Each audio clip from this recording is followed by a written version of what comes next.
Hi everyone, welcome to my What's the Stitch series where I will show the process for making different outfits. In today's video, I will be making this simple red velvet dress, so without any further ado, let's get to the video. So we're going to start off by stretching the fabric horizontally, and we do that because I find it where if I use the exact measurements, the clothes come out a little bit too big, and I like my clothes to fit pretty snug. So I'm just going to take my ruler and I'm just going to extend the fabric out to see how far it stretches. So I'm starting at 5 inches and I'm going to go all the way out to see how long that can go, and it stops at 10, so that means that 5 inches is the most I can take off for my measurements if I want the snug fit, but I'm just going to take off 3 inches to give a little bit more room. Now I'm going to take my fabric and put it on fold and start to pin my measurements. For this dress, I'll only use my bust, waist, and hip measurements, and I freestyled my sleeves. Now I have my bust, waist, and hip measurements pinned down to my fabric, and to get the shape of the dress, I use a basic bodice pattern and a regular skirt pattern, and I make all of my own patterns, and when we're done pinning, it's time to cut the fabric.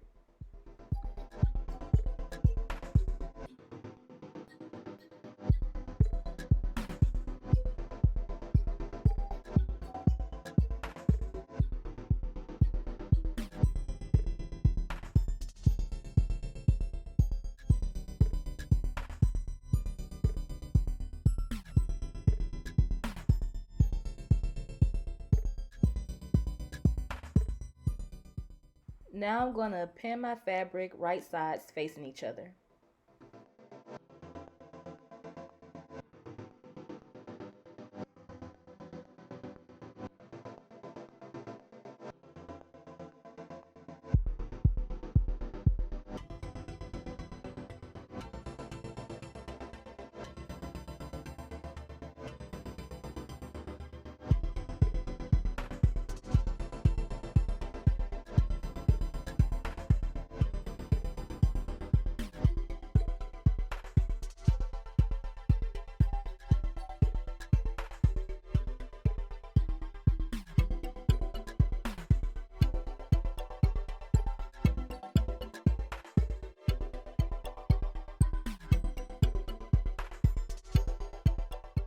Now I'm showing the different needles that I use for my machines, and the needles are very important because if you use the wrong needles, they can rip through your fabric or even worse, break your machines, and we don't have money to buy new fabric and new machines.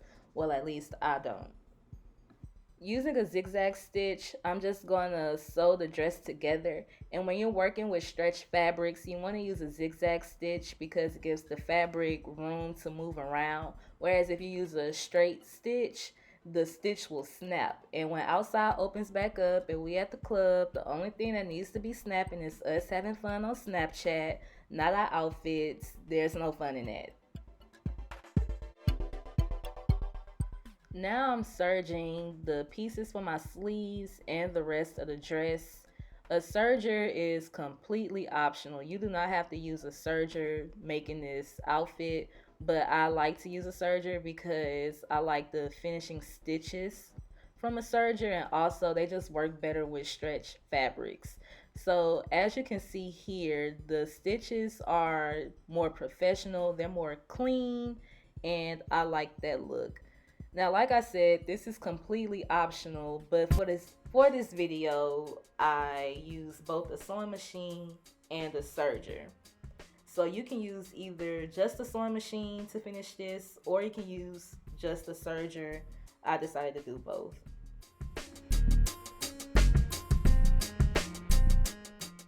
Like I said earlier, I freestyled the sleeves, so I didn't get that much footage. But basically, all I did was cut out two long rectangular parts that measured the same thing as the armhole for the dress. And like the rest of the dress, you're just gonna pin the fabric facing each other and put it under the serger. Now I'm using the serger to hem the ends and finish the dress.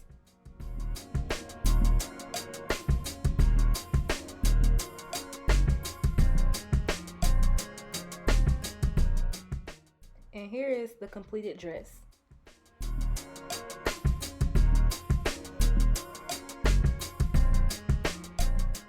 Thanks for watching. Please like, subscribe, and share if you wish to see more content. Even feel free to leave a comment if you have questions about anything or even suggestions about things you'd like to see me make in the future.